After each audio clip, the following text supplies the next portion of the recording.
Say what you want to say about Jim Jordan and Rand Paul, but these guys are my guys. You know why?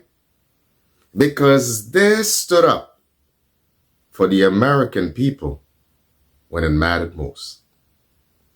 They stood up for the American people when it was unpopular to do so.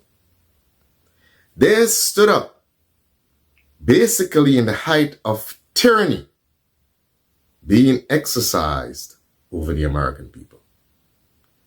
Now, these two men, Jim Jordan and Rand Paul, are my guys.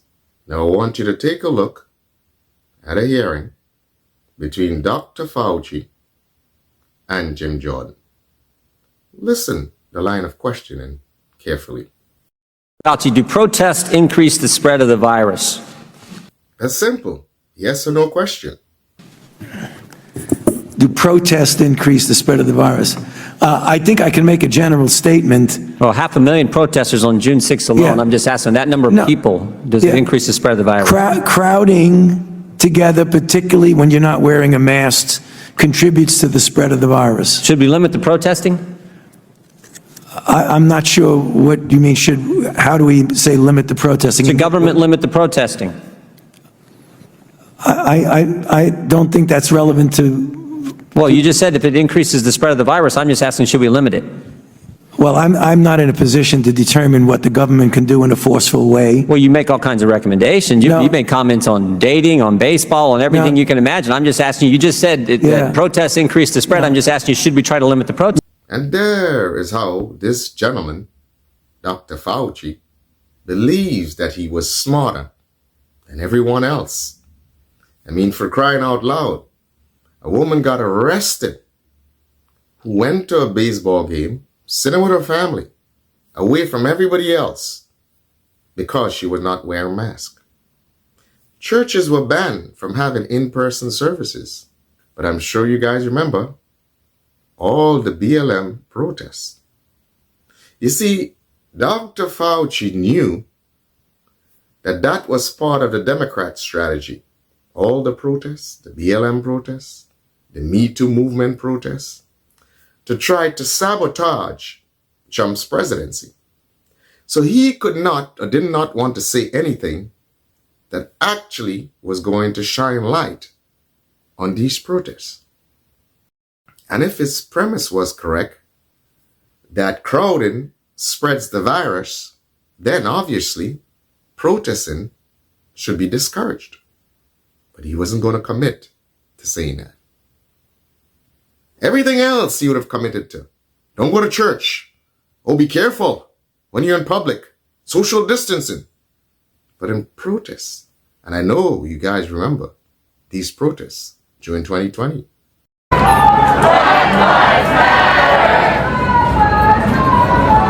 And you know what is interesting about the Black Lives Matter protests? The BLM protests ended as soon as the Democrats won the 2020 elections. The Me Too movement protests ended as soon as the Democrats won the election in 2020.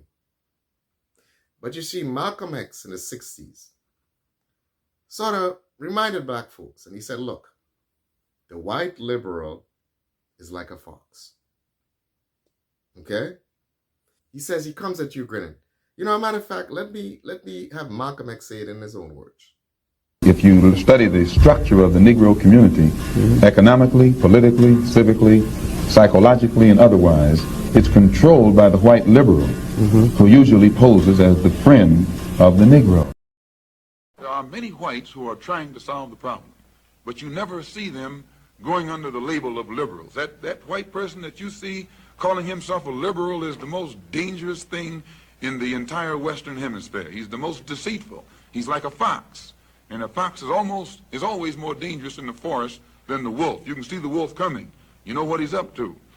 But the fox will fool you. He comes at you with his mouth shaped in such a way that even though you see his teeth, you think he's smiling.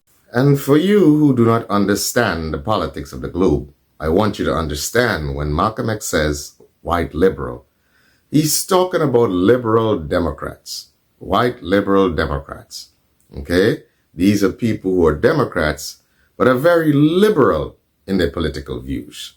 Obviously, you guys have a sister party down there of these white liberal Democrats.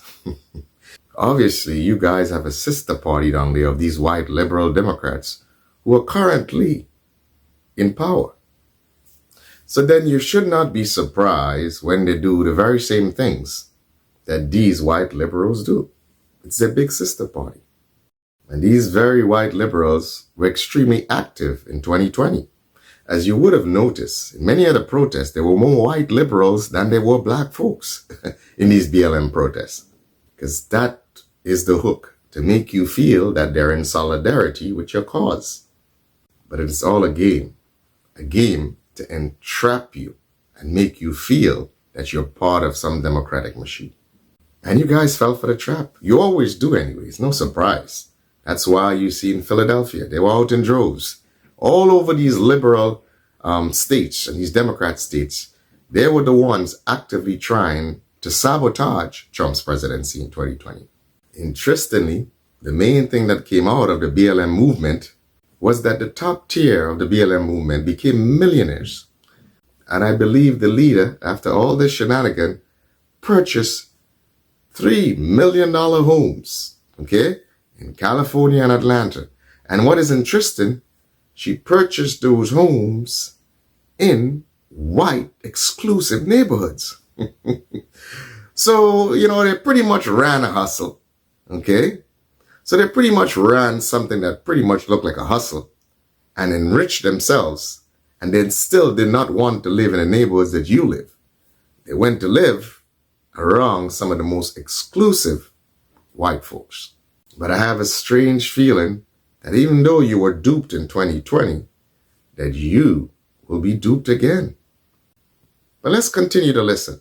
No, I think I would leave that to people who have more of a position to do that. I can tell you. Government stopping people from going to church, Dr. Fauci. Yeah. Last week in the Calvary Chapel case, 5 liberals on the Supreme Court said it was okay for Nevada to limit church services.